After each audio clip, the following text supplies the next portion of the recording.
Alors, j'aimerais vous parler d'un sujet très particulier. C'est un message, je pense, que Dieu a suscité pour cette génération-là. Alors non, ce n'est pas Bob Marley. L'adventisme et la jeunesse, quelle est la solution aujourd'hui? Avant de commencer, je vais avoir un moment de prière comme la tradition le veut, et j'aimerais demander à ceux qui le peuvent de se mettre à genoux, parce que c'est un sujet vraiment très très très important.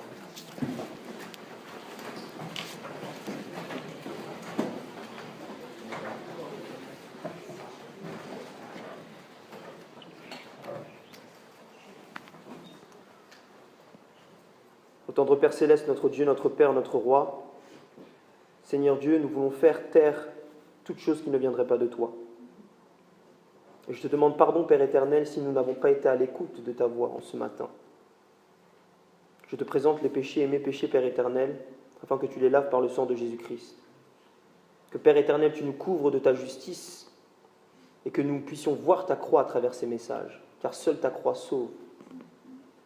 Ô Dieu, je t'en supplie à cet instant, bannis tout esprit impur et fais place, Seigneur Dieu, à ton Esprit Saint, afin qu'il nous guide dans toute la vérité et rien que la vérité. En Jésus-Christ, je t'ai prié, parle à travers ma bouche, car ton serviteur écoute. Amen.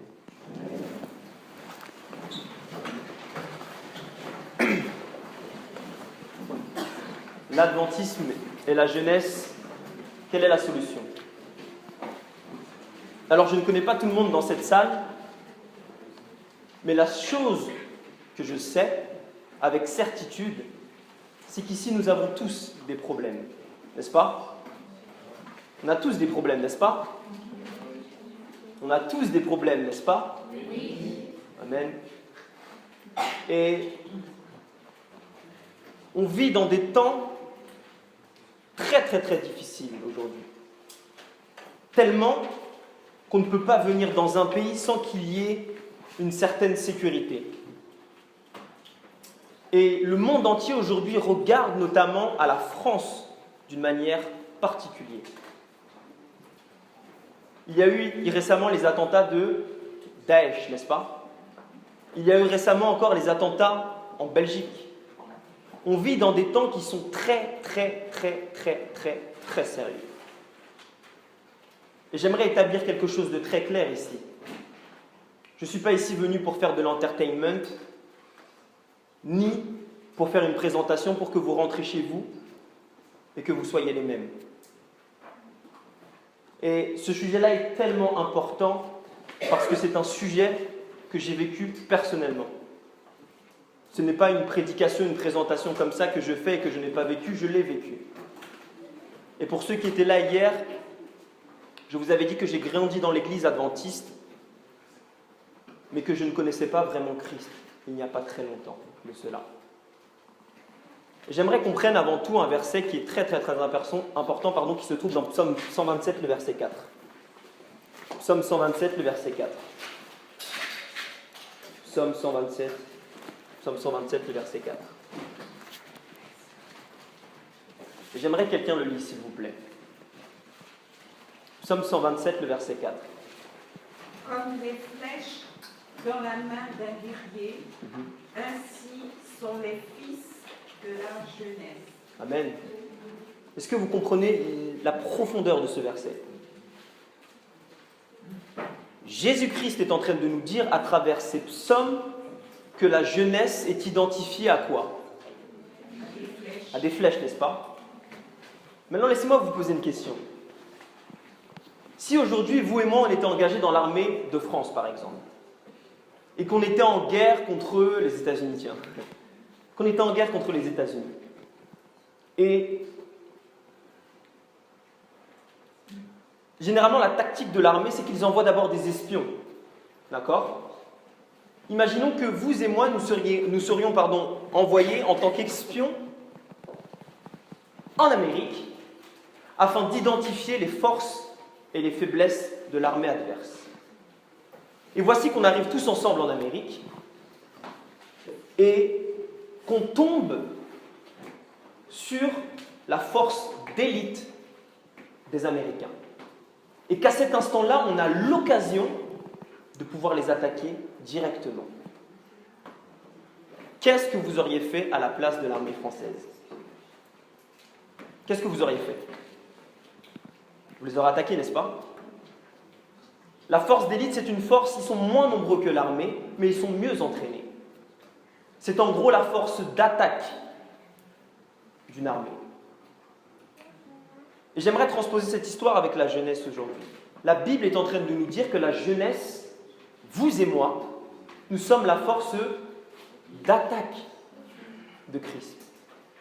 Je ne sais pas si vous réalisez. Aujourd'hui, nous sommes la force d'attaque de Jésus-Christ. C'est pourquoi l'ennemi a mis un zèle particulier à vous attaquer. Est-ce que vous comprenez? Vous êtes avec moi? L'ennemi a mis un zèle particulier parce que vous et moi, nous sommes la force d'attaque de son armée.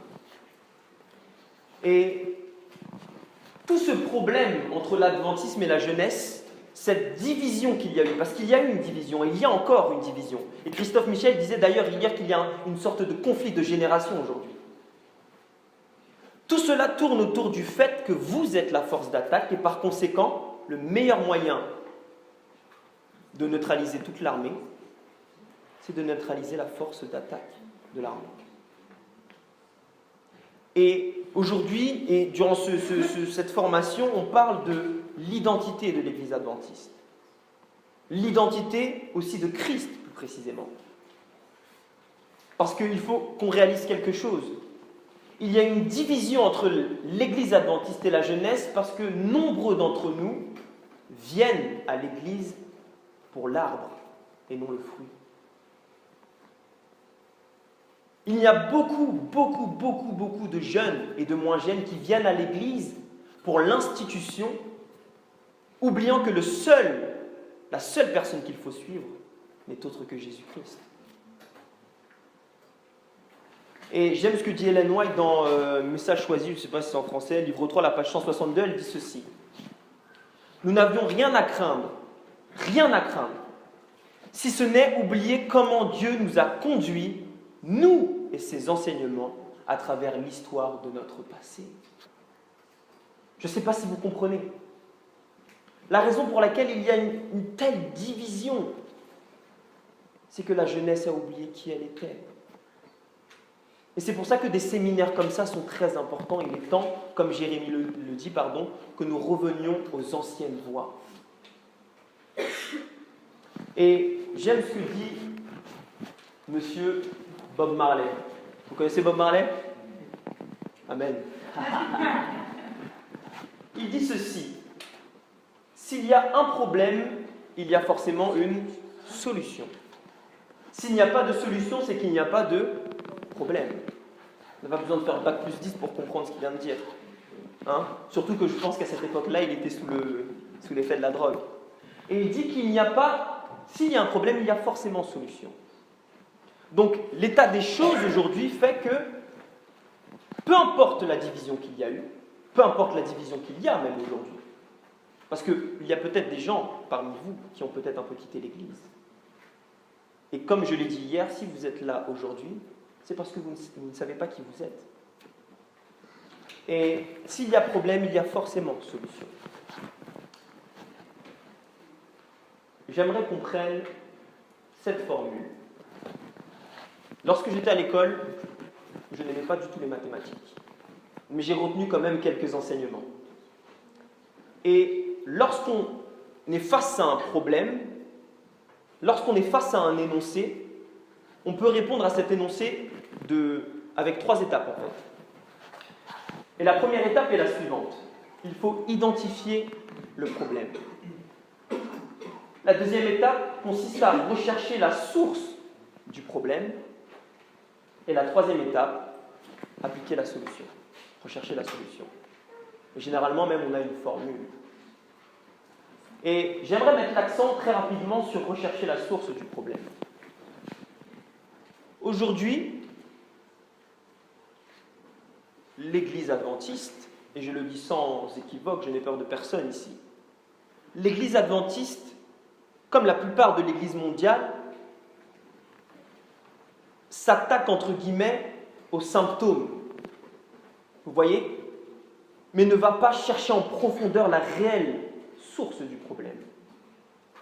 Et j'aime ce parallèle que je prends généralement. Lorsqu'on a mal à la tête, on prend un Doliprane, n'est-ce pas? Pas les adventistes. Amen. On prend des Doliprane généralement. Le monde veut que quand on a mal à la tête, nous allons au docteur, nous prenons une ordonnance, nous prenons un Doliprane pour calmer les maux de tête, n'est-ce pas? Mais la réelle question est, est-ce que réellement ça a guéri mon mal de tête? Ou la maladie a-t-elle été simplement déplacée? La raison pour laquelle généralement nous avons mal à la tête, c'est pour plusieurs raisons, et j'en donne une. Nous ne buvons pas assez d'eau. Et c'est ça la vraie cause. 7 verres, c'est terminé. On n'a plus mal à la tête. Il faut que réellement, ensemble, nous identifions la vraie source du problème. Et c'est ce que nous allons faire ensemble. La première étape, c'est donc identifier le problème. Il y a un problème aujourd'hui. Et le problème est le suivant, et je l'ai résumé en 2 parties. Et j'aimerais qu'on lise ensemble. Il y a combien de types de jeunes dans l'Église? 2. Il y a celui qui a quitté l'Église et celui qui est dans l'Église physiquement, mais son esprit n'est pas là. Donc il y a 2 types de personnes dans cette salle. Il y a soit des gens qui sont et qui ont peut-être quitté l'Église, mais qui, par l'Esprit Saint aujourd'hui, sont venus. Soit il y a des gens qui sont assis ici, mais leur esprit n'est pas là. Et lorsque l'on rentre dans une église, et c'est le problème que j'ai vécu personnellement, j'étais dans l'église pendant 23 ans, sans connaître le message sur le sanctuaire, sans connaître le vrai message sur la croix. Pourquoi? Parce que je faisais partie de cette deuxième catégorie. Ceux qui sont dans l'église physiquement, mais leur esprit n'est pas là. Et lorsque l'Esprit Saint n'est pas là, il y a forcément, exactement, un esprit impur. Et la question que je vous pose est la suivante. Ce n'est pas une prêche. Lequel des deux est le plus dangereux? Laquelle des 2 situations est la plus dangereuse? Pourquoi? Il est mort dans l'église, c'est-à-dire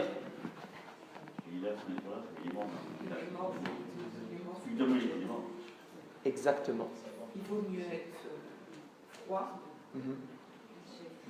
Exactement. Il fait la mélange de la vérité et la mensonge. Exactement. Le deuxième est beaucoup, beaucoup, beaucoup plus dangereux. Parce que ce type de personne-là, et c'est une personne que j'étais, je peux venir vers vous et vous sourire à la face et vous dire « Bon, ça va ». Je peux même aller sur la chair et chanter « Jésus, Jésus, je t'aime ». Mais en réalité, je suis mort, spirituellement. Et la mort spirituelle amène à la mort physique, mais ça, c'est un autre débat. Et la conséquence, c'est qu'aujourd'hui, la jeunesse dort. La jeunesse est complètement déconnectée de Jésus-Christ et donc est déconnectée dans l'institution adventiste. Et encore plus, elle est déconnectée même de la mission. Et j'aimerais qu'on prenne un texte ensemble, mais avant tout, je vais parler de la source du problème. La deuxième étape, c'est la source du problème. J'aimerais qu'on prenne ce texte ensemble, et je vous le mets juste par courtoisie, mais j'aimerais qu'on feuillete les pages de la Bible. Vous savez, on vit dans une génération où on aime bien les iPads, mais je peux vous dire quelque chose. Il y a de la puissance quand on tourne les pages de sa Bible. Amen. Amen. Je vais prendre cet amen tout seul, il n'y a pas de problème. 1 Timothée 3, on va prendre le verset 1. Quand vous y êtes, dites Amen. Vous y êtes? Amen. Lisons ensemble et j'aimerais qu'on lise tous ensemble. Or, sache que dans les derniers jours, les quoi? Les derniers jours, il y aura des temps difficiles. C'est pas 1 Timothée 3? C'est 2 Timothée. C'est 2 Timothée, pardon. 2 Timothée 3. Merci, ça veut dire que vous suivez. Bon. Vous savez, on est censé être le peuple de la parole. Alors, 2 Timothée 3. Or, sache que dans les derniers jours, il y aura des temps difficiles. Car les hommes seront épris d'eux-mêmes, aimant quoi? L'argent, vains, orgueilleux, médisants, rebelles à père et à mère, ingrats, impies, sans affection naturelle. Ne vivons-nous pas dans ces temps-là? Ne vivons-nous pas dans ces temps-là sans affection naturelle? Et il y a cette parole dans Matthieu 24, le verset 12, qui nous dit qu'en fait, lorsque l'iniquité se sera accrue, l'amour du disparaîtra. Vous comprenez? Nous vivons actuellement dans les derniers temps. C'est exactement ce qui se passe. Il n'y a pas longtemps, il y a eu une femme dans le RER A qui était en train de se faire violer et personne ne faisait rien du tout. Ne vivons-nous pas dans ces derniers temps? Et le verset 3 nous dit sans affection naturelle, implacable, calomniateur, intempérant, cruel, ennemi des gens de bien, traître, emporté, enflé d'orgueil, aimant quoi? La volupté plus que Dieu. Quand vous étudiez attentivement ce verset-là, ça ne parle pas des gens du monde. Vous savez, ça parle de qui? De l'Église. Ne voyons-nous pas toutes ces choses arriver? Dès qu'on commence à prêcher la vérité présente, qu'est-ce qui se passe? Oh, attention, c'est un dissident.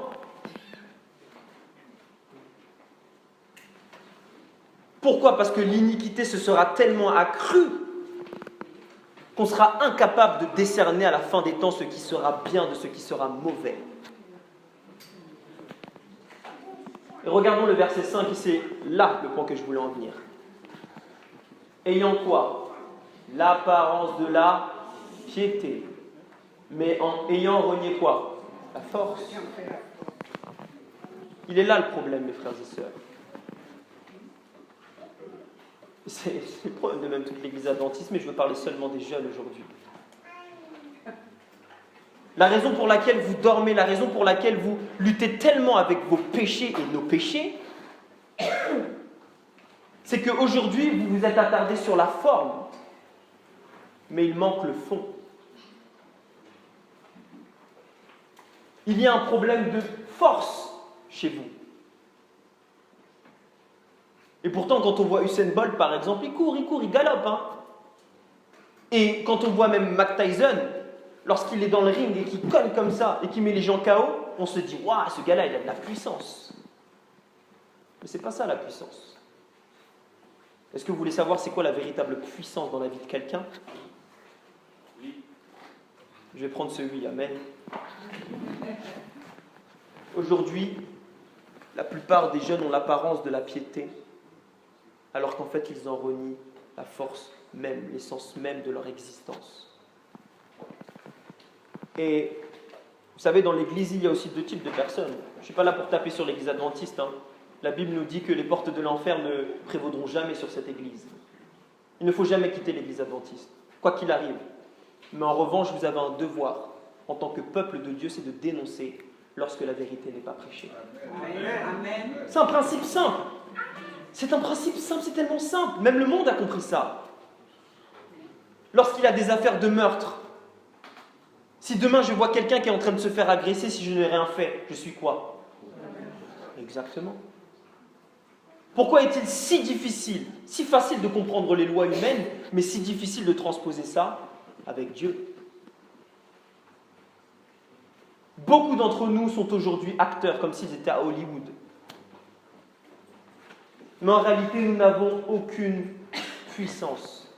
Et c'est l'état de la jeunesse aujourd'hui. Et c'est un état qui me met KO. Et si j'avais le choix, je vous secouerais tous comme ça. C'est pas possible. La vraie source du problème, c'est qu'il y a certains d'entre nous qui ont en réalité renié la force même de l'Évangile. Et vous savez ce que c'est la force de l'Évangile? 1 Corinthiens 1, le verset 24 nous dit ceci. À ceux, dis-je, qui sont appelés tant juifs que grecs, Christ est quoi? La puissance de Dieu et la sagesse de Dieu. Vous savez que c'est très, très, très, très grave. Lorsque la Bible dans 2 Timothée 3, le verset 5 nous dit « Ayant l'apparence de la piété et ayant renié en réalité la puissance », ce qu'il se passe, c'est qu'en fait, on a renié Jésus-Christ dans nos vies. Et dans Jean 14, le verset 6, il nous est dit, et c'est Jésus qui parle, « Je suis le chemin, la vérité et la vie ». Lorsque l'on renie Christ de sa vie, on est mort. Et c'est pas moi qui le dis, c'est la Bible. La plupart des jeunes aujourd'hui qui manquent, il y a un manque de zèle. C'est parce que premièrement, vous ne savez pas qui vous êtes, et de deux, c'est que jour après jour, vous reniez Christ dans vos vies, consciemment ou inconsciemment. Et c'est un sujet qui me touche. Parce que personne n'est venu me présenter ce message-là. Personne. Frères et sœurs, il faut mieux obéir à Dieu plutôt qu'aux hommes, n'est-ce pas? Amen. Et la réalité des choses, c'est que nous avons mis Jésus-Christ en dehors de nos vies.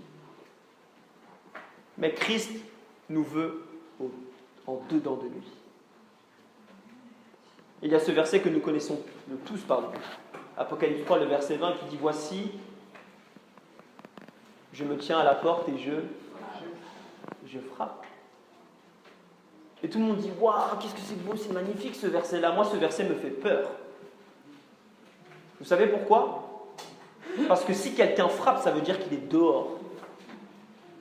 « Voici, je me tiens à la porte et je toque », ça veut dire que Jésus-Christ, et c'est une lettre à Laodicée, c'est une lettre à vous et moi, Jésus-Christ est en dehors de l'Église même. Nous faisons des grosses campagnes d'évangélisation, mais devinez quoi? Pas de puissance. Pourquoi? Parce que nous en avons renié la force, mes frères et sœurs. Nous en avons renié la force. Vous savez que c'est vraiment extraordinaire parce que moi, si je toque à la porte de quelqu'un et que cette personne me dit « J'ai pas envie de te voir. Oh, sors de chez moi !» Il y a de fortes chances, à cause de ce côté humain, que je vais dire « Je ne reviens plus jamais chez toi, c'est mort. » Vous savez ce que fait Jésus-Christ? Lorsqu'on lui dit « Dehors, dégage », il fait ça, il repart. Et après, il revient comme ça, il retoque comme ça. Et il toque encore plus fort. Jésus-Christ vous veut dans sa vie, dans votre vie. Pas en dehors, il vous veut au dedans, au plus profond de vous.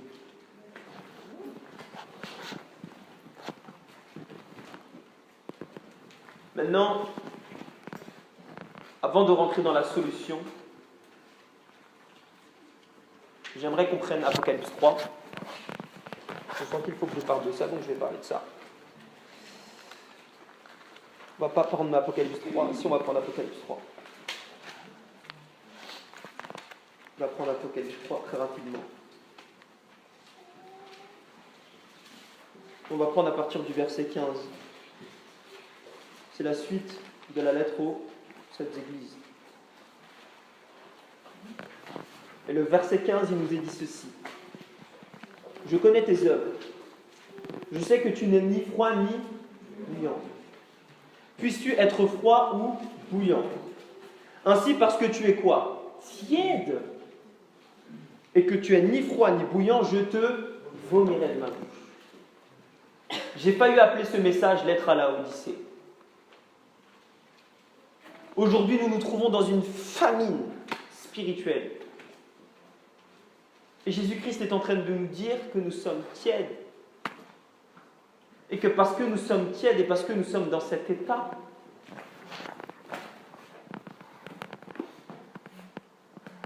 si nous rentrons dans cet état, Dieu va nous vomir de sa bouche. Mais la Bible nous dit, lorsqu'il y a des ténèbres, la grâce surabonde. La grâce ne calcule même pas. Ne calcule même pas l'iniquité. La grâce est au-dessus. La grâce désire ardemment vous sortir des ténèbres. Elle veut vous emmener, vous, la jeunesse de cette Église, moi-même, en dehors des ténèbres afin de nous emmener à la lumière. Elle veut nous emmener de cette mort, de cet état de mort. Et d'ailleurs, ce qui est exceptionnel avec la mort, c'est que dans Ecclésiaste 9, le verset 5, la Bible nous dit que les morts ne savent rien. Il faut un pouvoir surnaturel pour réveiller cette jeunesse qui est en division complète avec l'adventisme aujourd'hui. Et la question que je vous pose est, est-ce que vous voulez véritablement connaître cette solution?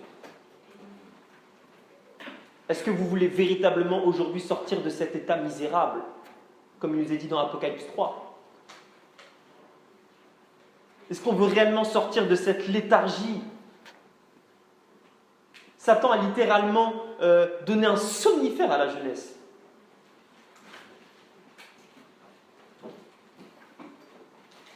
J'aimerais vous parler de la solution, et c'est une solution que j'ai expérimentée. Et personne ne pourra me dire ici que c'est une solution qui ne marche pas puisque je l'ai expérimentée.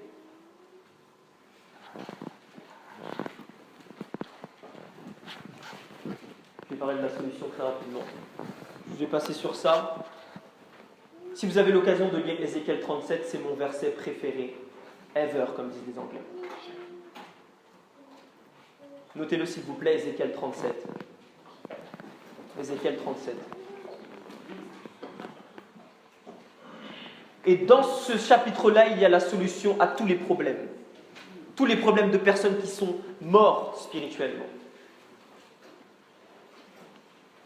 Ézéchiel 37. On va le prendre. On va le prendre. Ézéchiel 37. Quand vous y êtes, dites Amen s'il vous plaît. Et je vais terminer sur ce verset-là et puis après je vais vous donner des points pratiques. Amen. Ézéchiel 37. On va lire au verset 1.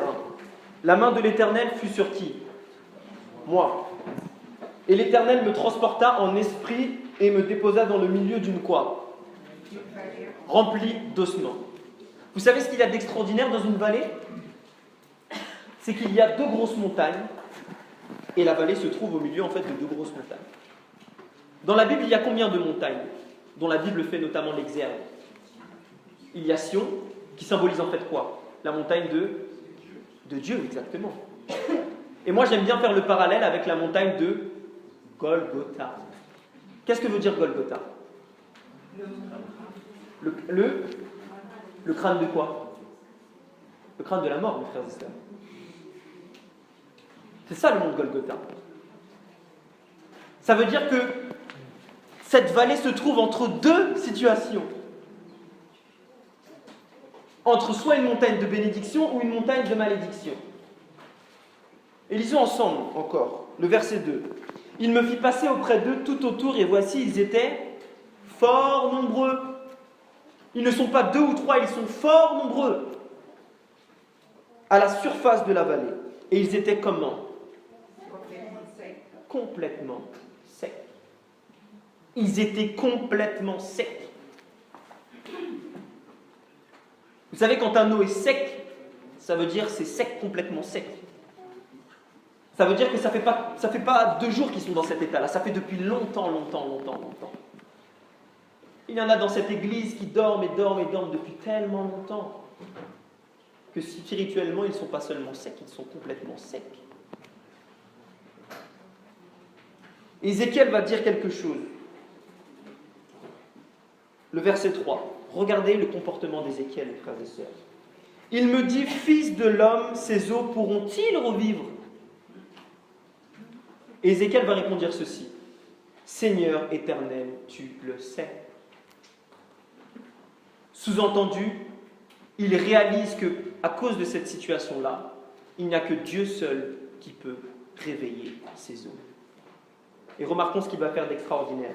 Le verset 7, et je vais terminer avec cela, parce qu'apparemment on n'a plus de temps. Le verset 7, il dit ceci. Je prophétiserai selon l'ordre que j'ai reçu. Ézéchiel ne dit pas ces mots, il dit seulement les mots de la parole de Dieu. Pas besoin de dire plus. Et regardons ce qui se passe lorsqu'il parle directement de la parole de Dieu et qu'il prophétise. Et comme je prophétisais, il y eut un bruit. Et voici, il se fit un mouvement. Et les eaux s'approchèrent les uns des autres. Je regardais, voici, il leur vint des nerfs. La chair crue et la peau les couvrit par-dessus. Mais il n'y avait point en eux d'esprit. Et il me dit, prophétise, prophétise et parle, fils de l'homme, et dis à l'esprit, ainsi parle le Seigneur l'Éternel. Esprit vient des 4 vents, souffle sur ces morts, et qu'ils reviennent. Ces eaux vont commencer à revivre, à cause d'une seule chose, la parole de Dieu. Est-ce que c'est marqué qu'ils ont commencé à vivre parce qu'il y a eu un super concert d'évangélisation? C'est ce qui est dit ou pas? Non. Le seul point clé, et ce message-là, ce n'est pas quelque chose de nouveau, l'évangile, ce n'est pas quelque chose de nouveau. Le seul point clé pour vous et moi, la seule issue que vous avez, la seule issue que j'ai, elle se trouve là-dedans. Ce qui a permis que je sois révélé au nom de Jésus-Christ, je n'ai aucun mérite, rien du tout, zéro. C'est parce que j'ai été au contact de cette parole à un instant donné. Et le mot d'ordre pour la jeunesse n'est autre que consécration. N'est autre que consécration. Vous savez que Satan n'a extrêmement peur de jeunes consacrés? Vous savez ça? Est-ce que je peux vous prouver ça? Et après je termine avec ça. Je termine vraiment avec ça. Verset 11 Oui. Désigne quelles sont ces eaux. Oui. Il me dit, fils de l'homme, ces eaux, c'est toute la maison d'Israël. Exactement. Et ça, C'est pour ça que ce message-là, c'est pour la Odyssée. C'est pour la Odyssée. Ce n'est pas un phénomène spécifique à la jeunesse, mais je veux parler spécifiquement aux jeunes. Et regardez ce que dit l'Esprit de prophétie, la page 202, le paragraphe 1. J'aimerais que vous écoutiez attentivement cela. Et je vais terminer avec cela. Message à la jeunesse. Message à la jeunesse. Message à la jeunesse.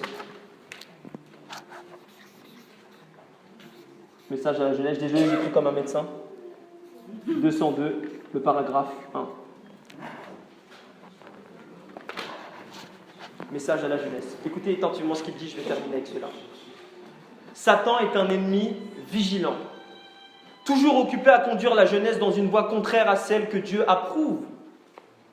Il sait que personne ne peut faire autant de bien que les jeunes gens et les jeunes filles consacrés à Dieu.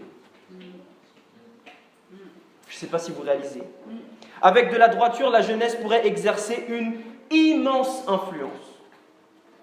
Des prédicateurs ou des membres d'églises avancés en âge n'ont pas la moitié de l'influence que des jeunes gens consacrés à Dieu peuvent faire. Tous les prédicateurs que vous voyez, ça fait 50 ans qu'ils sont là. Si vous décidez de vous consacrer à Dieu, vous avez plus de puissance que n'importe lequel de ces prédicateurs. Et le mot d'ordre est consécration.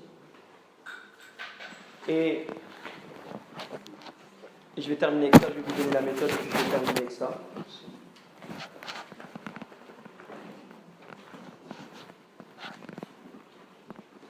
C'est une méthode que j'ai faite, que je pratique aujourd'hui, sans m'arrêter. La méthode est la suivante. Et avant de donner la méthode, j'ai juste un petit message très rapidement. vous les jeunes là, qui me regardez avec des grands yeux, je ne suis pas mieux que vous. Je ne suis pas mieux que vous du tout. Il est réellement plus que temps que vous, qu'on élève nos standards. Les standards, c'est pas Amiel, les standards, c'est pas Williams, les standards, c'est pas Christophe Michel. Les standards, c'est Jésus-Christ. Et il n'a jamais péché. Et on va dire que vous êtes des extrémistes. Fine, très bien, oui, tant mieux. Jésus-Christ était extrême, je vous le dis direct. Il n'a pas péché, il a jeûné pendant 40 jours. C'est pas extrême, ça? C'est extrême. Il est réellement temps qu'on arrête de faire les pigeons, pardonnez-moi l'expression, et qu'on vole haut comme des aigles, qu'on relève nos standards, qu'on ne cale pas nos standards par rapport à notre copine ou à notre mec, qu'on cale nos standards par rapport à Jésus-Christ. Amen. Et laissez-moi vous dire quelque chose, ce n'est pas grave, je vais vous donner les points pratiques. Le premier point est le suivant, et j'aimerais qu'on note tous ensemble parce que c'est très très très important. Je vous ai dit que le mot d'ordre, c'était lequel? Consécration. Lorsque vous lisez Patriarches et Prophètes, je ne me rappelle plus exactement de la page, mais le peuple d'Israël se consacrait matin et soir. La consécration, c'est ça. Pas plus ni moins. Il faut que très tôt le matin, vous vous consacriez à l'Éternel. Et quand je dis très tôt le matin, je suis clair avec vous. Si vous voulez vous me dire voir après, j'ai une liste de versets dans l'Ancien Testament, j'en ai plus que 10, qui nous dit qu'avant chaque bataille, l'homme se levait de bon matin. Et de bon matin, mes frères et sœurs, ça veut dire avant l'aube. Avant l'aube. Exactement. Ça, c'est les moments qui parlent, ça. La première étape est la consécration le matin et le soir. La deuxième étape est qu'il faut que vous vous trouviez un mentor. C'est très très très important ce que je vous dis. Parce que de la même manière que quand il y a une fleur, elle a besoin d'une, je ne sais pas comment on appelle ça, ouais, d'un tuteur, c'est rigolo tiens. Pour tenir la tige, il vous faut à un instant donné quelqu'un sur qui vous appuyez, à qui vous pouvez tout dire. Pas n'importe qui, attention. Exactement. Et la troisième chose, vous avez déjà entendu ça, c'est qu'il faut que vous deveniez des hommes et des femmes de prière. Amen. Lisez Daniel 9. C'était un homme de prière. Samuel, homme de prière. David, homme de prière. Jésus-Christ, homme de prière. Fils de l'homme et fils de Dieu. Et avec ces trois axes-là, ce n'est autre que la sanctification. Et mon frère William aura l'occasion de vous parler du sanctuaire. Que le Seigneur vous garde, et j'aimerais juste prier très rapidement avec vous, afin que Dieu puisse sceller vos engagements.